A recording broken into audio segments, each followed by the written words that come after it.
Yo, what's going on, everybody? Here back with boxing series. It's been lit, and it's only getting better from here on in. Remember that I got Joshua Franco, um big champion, big name here from San Antonio, Texas, and right now I'm about to interview Ryan Cowboy Karl from Houston, Texas, weight class 140. Boxing record, 18 wins, 3 losses, 0 draws, knockouts, 12. Man, a tremendous record. I can't wait for y'all to meet him. And thanks for coming back for another boxing series. I appreciate the love and support that y'all have been showing me on my channel. And it's only going to get better from here on in. Remember that. What's up, brother? How you doing today? Hey, man, doing all right? Yes, sir. Yes, sir.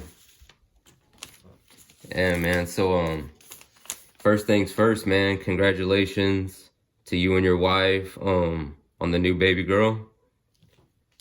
Appreciate it. And, Appreciate it. yes, sir. Yes, sir. The first question I have for you is, who was your favorite boxer growing up? Ricky Hatton. Ricky Hatton. When I was a little kid, Ricky Hatton was my favorite fighter.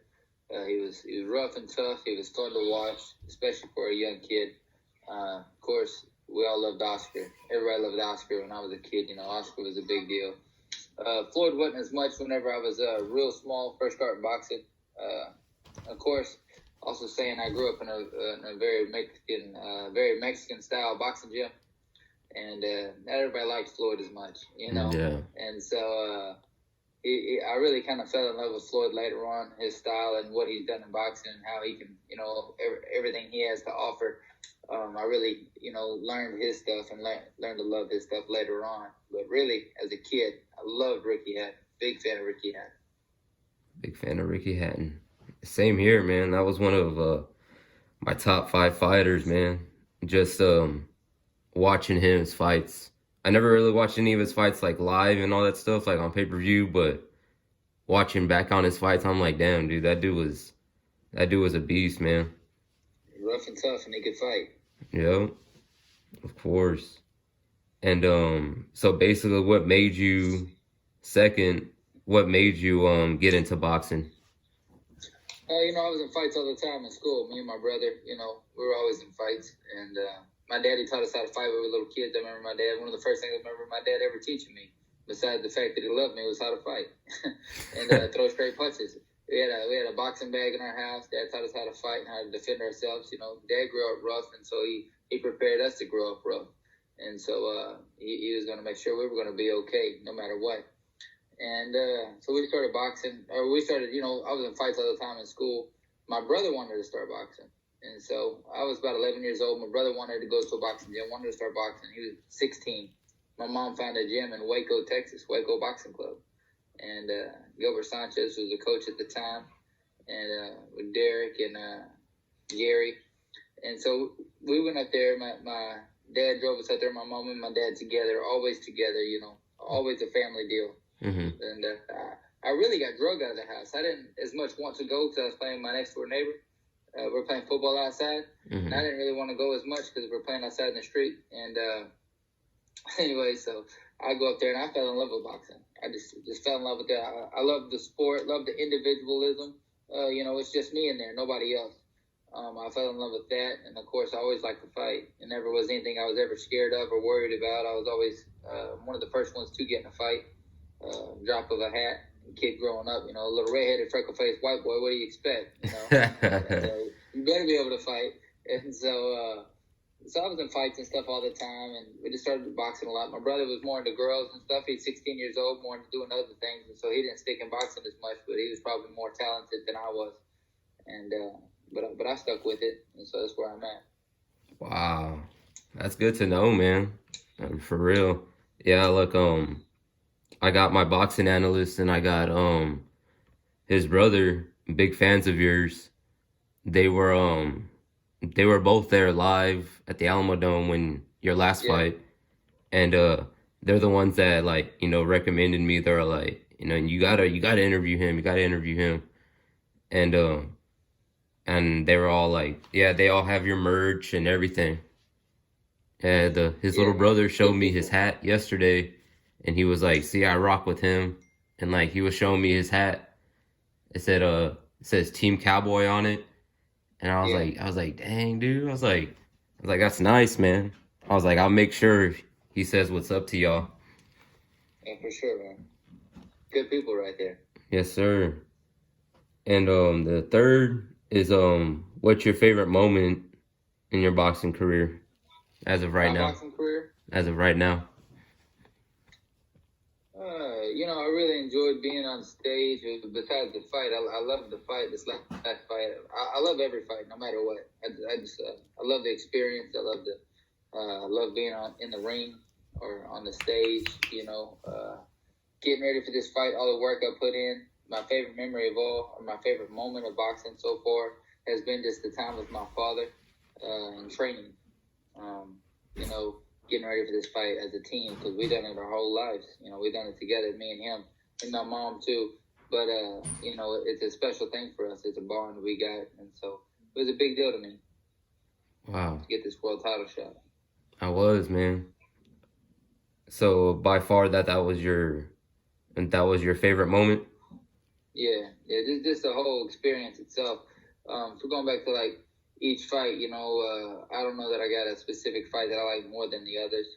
Um, I enjoy the rough and tough kind of fights like Korean Martin. I enjoyed that fight probably more than I did most fights, more than the easier fights. I was at a tour. My UCL was tore completely off the bone before the fight, and we went ahead and fought anyways. We couldn't finish sparring or nothing. We took the fight anyways. We're gonna be tough. We're gonna fight. We're gonna perform. We signed the contract, so we're not gonna pull out. And I really enjoyed that rough and tough kind of fighting through the pain the whole time, and digging down and getting the win anyways. And so against the game opponent, and so that's one of my favorite fights of mine, you know. But Wow. Damn. Yeah, I was like, I can only imagine, man, what goes into a boxing fight and training, you know, and yeah, going through all the injuries. A lot, and like not a lot of people would even know, what the actual fighter goes through. yeah. I mean, it's a big deal. You go through a lot of injuries, and you go through a lot of suffering, a lot of pain, a lot of. My dad always told me. I told my dad, "Hey, man, my shoulder's hurting pretty bad. So, well, you're gonna hurt. It's gonna, you just be prepared. You're gonna be in some pain. You can't be the best you can be without hurting some. And so you're gonna have to work through all that. You got to work through it, Ryan. You got to work through it, Cowboy, and things I've always heard my whole life. You got to work through it, and it's something good that my father's taught me is to persevere through pain and to continue to get what you want to get because nothing's free in life, and nothing's easy. Yeah, yeah, that's true, man. That's real true because I've had to fight too, just because of living basically without my dad at a young age when I was 8 years old. Then Yeah, losing that's my hard. mom, yeah, losing my mom at 25, and it's just been wild, man. Yeah, it isn't all about boxing, It's all about life, Hmm. and they go hand in hand, The dedication and keeping the spirit and staying strong. It all goes, You got to be able to do it in everything, not just boxing. You got to do it with life. You got, So. True, true. So so basically, how was it? How did it feel? Fighting in such an iconic place like the Alamo Dome. It was pretty cool. It was a surreal experience for me. It was the biggest place I've boxed in. The best place I've boxed in, say, and it was I want to do it again. Essentially, that's what I walked away thinking to myself. I want to do this again. I want to be back. I want this. I want to run it back. I want to do it here, do it anywhere. I don't care. I want this experience again. I want my opportunity back. So, For sure, man. That was a Amazing fight, man. Like, I was like, I had so much, writing on you. I was just like, man, like, I was like, because this dude, that dude Mario Barrios, he, basically, the family I married into, his, my brother-in-law went to school with him in high school, and Yeah, he told me all about him and stuff, and he was just like, oh yeah, he's fighting this dude Ryan, and I was like, Ryan, and I was like, man, I've seen you before, and then I remember that nickname of yours, but I was like, man, I've seen this guy before, man. I was like, all right, I'm pushing for that guy for yeah, real because I was like, yeah, Mario's a hometown boy over here in San Antonio, but I was like, man, it really didn't. He really hasn't shown me too much, and I wanted him to yeah, be tested. That was a good test, bro, for real. yeah. We did fight. How was So basically, how did you get your nickname, Cowboy? Just everywhere we went, I wear my cowboy boots, my hat. Going to Dallas, going to find amateur fights, going to Houston, going to San Antonio, fighting all the time as an amateur. And you'd have to say, "Oh, it's a cowboy, yeehaw," something like that. I was a little kid, and it kind of started off a little bit almost as a joke, But everybody was around my ring watching me fight because I was exciting. I was fun to watch. Mm-hmm. Everybody, hey, let's go watch a cowboy fight, and it just kind of became a nickname of mine. Nothing self given, and so this became a nickname of mine. So people, around here, around there, around everywhere, call me Cowboy. And so, my actual first nickname I ever had was Jaime Lerma, El Torito. He called me. He was a coach of mine. Yeah. And he called me the Raging Caucasian. And, my mama got so mad. You can't call him that. Jaime, why you call him that? He said, what else you gonna call a redheaded freckle-faced white boy? He's the Raging Caucasian. And so I had a lot of people call me Raging a long time, walking around and stuff. And so it's just one of them self-given. I mean, one of them other names. Nothing self-given, never. And so, but no, it was it's just from going around, being who I am. Nothing special about it. Just everyday country boy, cowboy, and how I got the name. Yeah, that's good to know, man. Because I was like, man, I wonder how this guy got his cowboy name. Yeah. And I knew you grew up in like South Texas and all that stuff. Well, yeah, like I'm up here in Milano, Texas, and Milam County, Cameron, Texas, Rockdale, Texas, Thorndale, and I live out here. We're out here in the country, like Milano. The population went up this last 10 years from 400 to 428. So we live, real big town, big town. Everybody knows everybody. That's right. Everybody knows everybody and their mamas. And so, it's just small town country living, my whole life around here. The biggest town over here is going to be Cameron or Rockdale, and they're like 5,500 people, right here in this county. Got a pretty big county. Ground, space wise, just not per person. And so I bet when you fight, it's like everyone tunes in for the fight. Yeah, I like to think so. Yeah, bro. They should just give you the key to the city, man. Oh man, it'd be a pretty small one. It'd be about 3 blocks. Yeah. So basically, how did it feel, fighting, a San Antonian fighter, at the Alamo Dome? Was it was it crazy, or did you hear a lot of stuff? I heard a lot of stuff, but it didn't matter to me. None of it ever mattered. None of them are in the ring. Yeah. I beat up 99% of them anyway. They wouldn't do nothing. They ever had a chance to. They just a lot of people, I understand they support their hometown fighter. They support the guy. That's fine. A lot of people support me. A lot of people support them. No big deal. And you get the few people out there that are kind of ugly and stuff like that. But they won't do nothing anyways. They're just gonna sit out there in the stands and holler because they won't do nothing really in real life. And so it didn't bother me none anyways. I like San Antonio. I fought a bunch in San Antonio as an amateur. I consider San Antonio basically one of my hometowns to fight in. You know, closest to home. That San Antonio, Houston, Dallas, Austin. Those places right there are closer to home for me.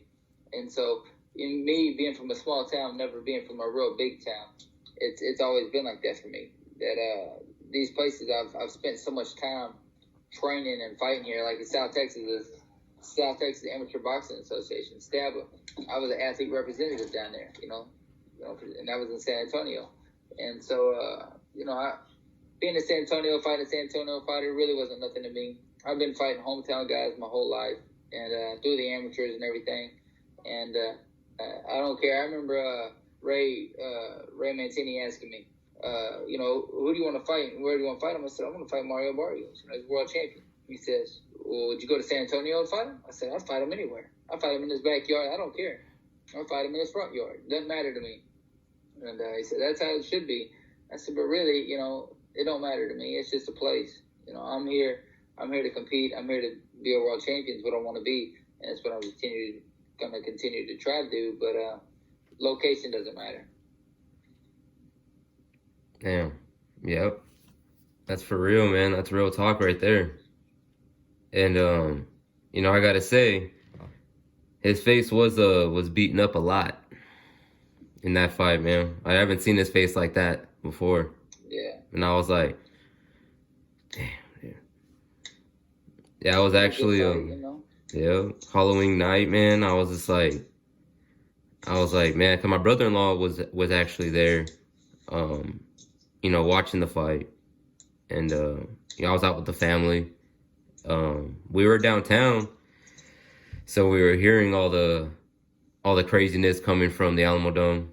And I was like, man, I really wanted to be at that fight, but I was like, it came up so fast. They moved the card from, I forgot where it was supposed to be, but they ended up moving the card to Alamo Dome, and they only gave like 3 weeks or 2 weeks in advance to get the tickets. I was like, damn, dude, that thing came up quick.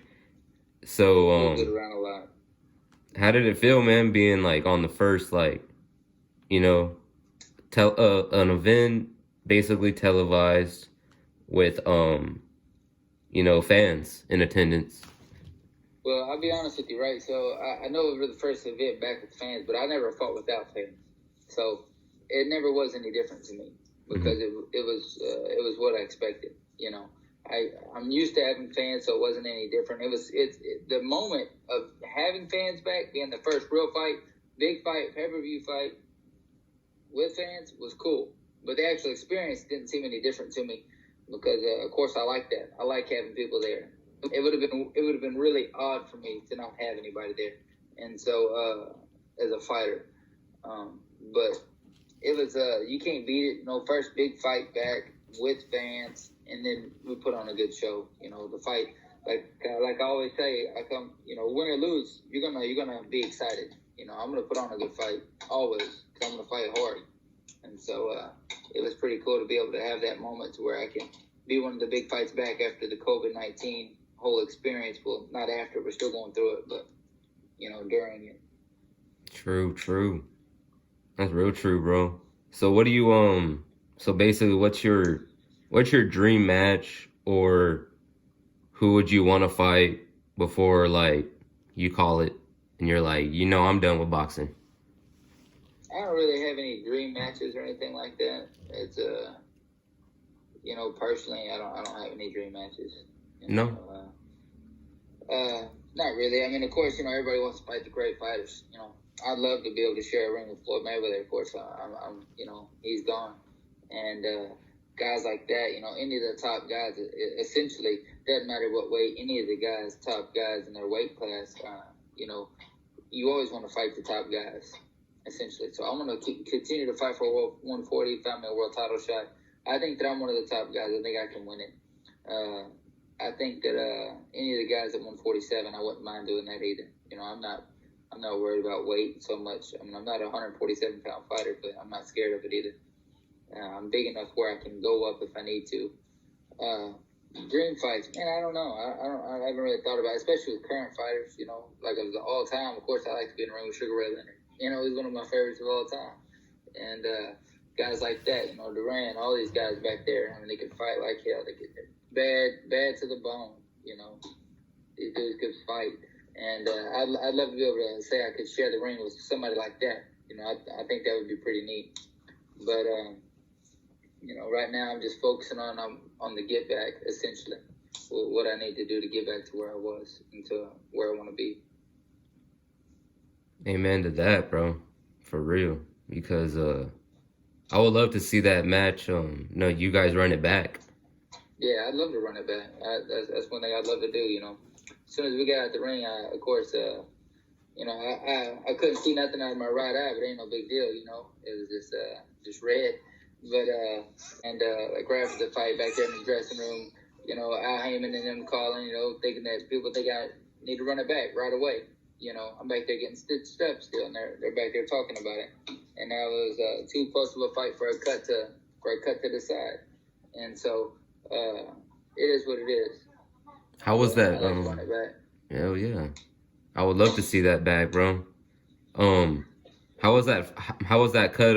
Caused by A headbutt. a headbutt. The headbutt dazed me pretty hard. Pretty good headbutt, and so dazed me pretty good. It took me a second to get over that. Of course, I never really got over that, essentially, in that round. And the biggest thing about it was with that cut, and you can see it pretty good on my forehead. Oh yeah, I see that. Yeah. Yeah. And so biggest thing about it was just the blood running into my right eye. Couldn't see nothing. My right eye was just red. And so I remember I couldn't see nothing out of my right eye at all. I just had my left eye. I could see red in my right eye. And I remember saying, hey, you going to fight like hell or you going to get knocked the hell out? One or the other. So we're going to fight like hell. We might still get knocked out. We don't care, but we're going to fight like hell. And so we did. I remember I hit him like 3 good right hands. And the whole time I'm still dazed from the headbutt. It jacked me up. I never been jacked up by a headbutt like that. I guess it's because I didn't see it. I don't know. But I was pretty rocked on that headbutt, and I just couldn't recover from it. I couldn't see. That didn't help any, but mainly because I couldn't recover from it. So. Yeah, like my boxing analyst, his brother was like, you know, you gotta ask him this, you know, because he goes, you gotta, you know, I rewatched the fight last night, and I was thinking, I was like, it had to be from a headbutt. And then I started looking at it, and then he was like, yeah, I'm not too sure. I can't. It was so fast that I don't know if it was from a headbutt or from by a punch. And he goes, yeah, he was never the same after that. Yeah, that really took him out. After that. And that really took him out of the game. Yeah, we'll get that fight back for real. Yeah, so I'd like. Yeah. So out of all your fights right now, the past 5 fights, what was like your best fight that you feel that people can go look back at? My favorite fight is this fight with Mario I just had. I want to get it back. It's fresh on my mind too. It's more important than anything else. I don't remember my last 5 fights, to be honest with you. It was like Kevin. I know I fought Kevin once, twice. I fought Aguilar. I fought Eddie Ramirez. I want Eddie Ramirez. I want that fight back. I've always wanted that fight back. I just haven't been able to get it yet. For whatever reason, I just haven't been able to get it yet. I haven't been able to get it when I'm healthy, you know. Something I've always wanted back. But, you know, all those fights, I like to get back with Kevin Watts, you know. That fight was going pretty easy for me, and I just got exhausted. It was the first fight after I had double elbow surgery. I had Tommy John on my left elbow. And yeah, then, Tommy John, I too. had surgery on I had Tommy John on my left elbow, and I had bone spurs taken out of my right. And that was my first fight back. I rushed it back like 3 months after my second surgeries. And I thought I was good. I was wrong. I wasn't able to spar and stuff like that. And ended up just being too tired. Got tired. Just got too tired in that fight, you know. And so when I got to come back, I had a lot of fun in the rematch, of course, because I really trained hard for it because it was important to me. Big fight for me as far as that goes. I was pretty upset with myself losing to Kevin Watts. And it never should have happened, but it is what it is. I learned my lesson, you know. And so I like that fight. Like, Kareem Martin still to me was one of my favorite fights. It was just a really enjoyable fight to me in the ring. I got hit with the headbutt in that fight. Cut. I remember I was bleeding down the middle of my face and all the way down my lips and everything. And I remember just smiling at him. And he was looking at me like I was crazy. And it's probably because I am crazy. But I always liked that. Damn. Damn, that you say Tommy Johnson surgery, bro. Yeah, that Tommy John on my left elbow, and that Tommy John on my left elbow, and it was pretty jacked. It was pretty jacked for a long time. Damn, the same thing happened to me, man. I had to almost get the Tommy Johnson surgery. Take it to mama. Almost had to get the Tommy Johnson surgery in high school. Messed up, dislocated my elbow twice in wrestling. Once my junior year and once my senior year, and they wanted me to be out. Basically, I would have been out my entire senior year if I would have got the surgery, as of what they were saying. And they said you won't be the same. It's gonna be a while. You have to go through therapy, like a 12-month therapy session. And I was like, dude, I couldn't do it. So, maybe I should have done it because I re-injured it my senior year. In the same time of the year. It never comes back. It ain't ever gonna be like it was, essentially, right? So when I first tore my UCL, I got dislocated it and sparring.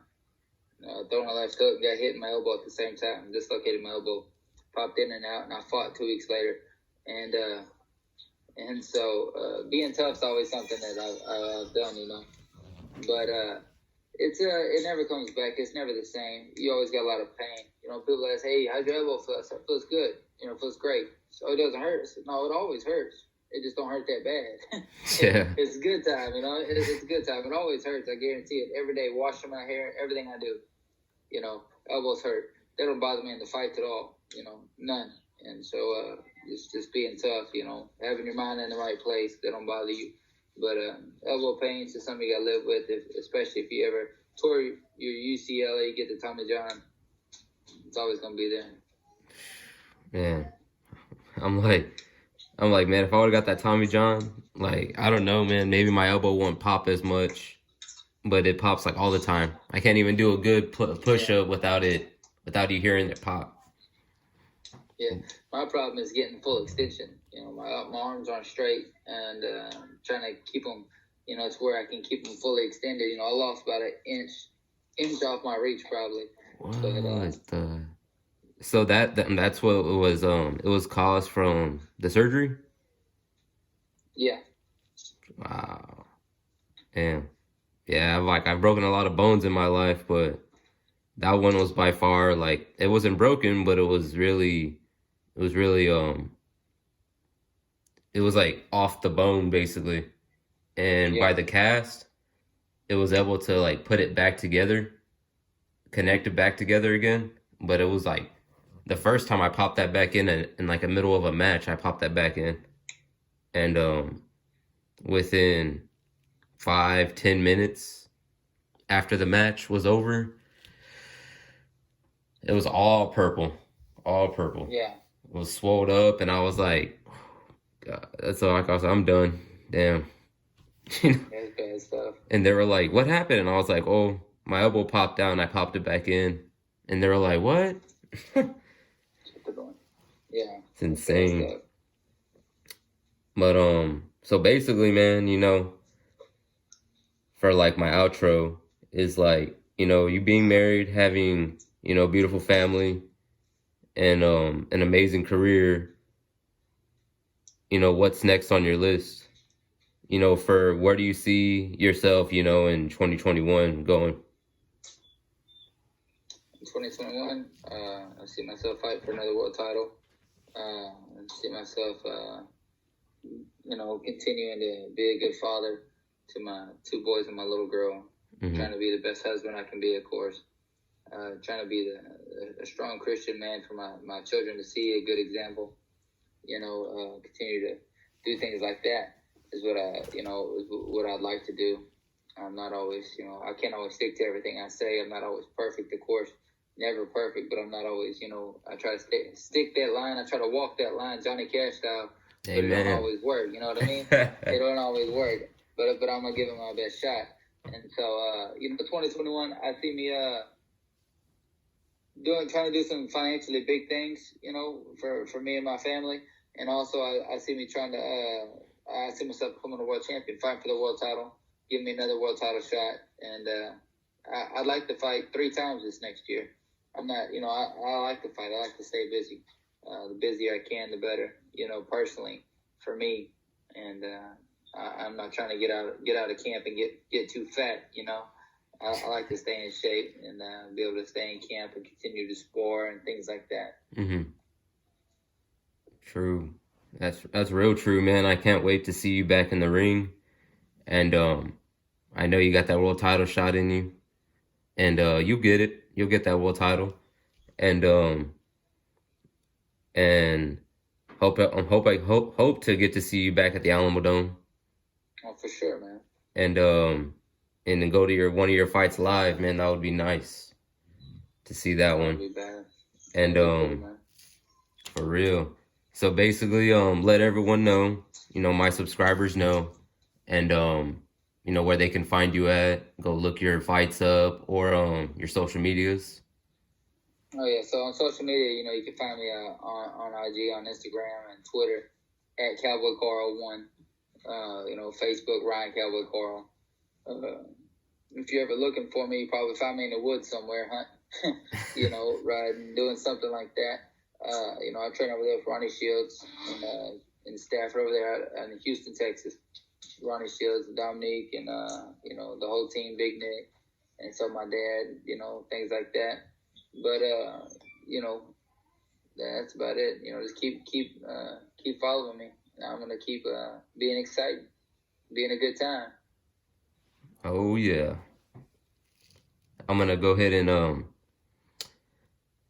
everyone just go ahead and go follow Cowboy, and you will not be disappointed. He's a lot of big things are coming from him. Y'all look out for his everything that he does in the ring, even if you go hunting, go take some tips from him. He's the real deal. And I appreciate all of y'all coming back for another interview on my channel. This boxing series it's getting big, and I can't wait to see what 2021 is all about. And this one actually will be the first interview of 2021, and I can't wait to see what happens. But for real, go check out his links. His links will be in the description down below. And I just appreciate the love and support. And remember that one love, y'all. Carlito, we out. I'ma chug the bottle, chug it all the way. Made it this far, make it all the way. Watch me turn this party.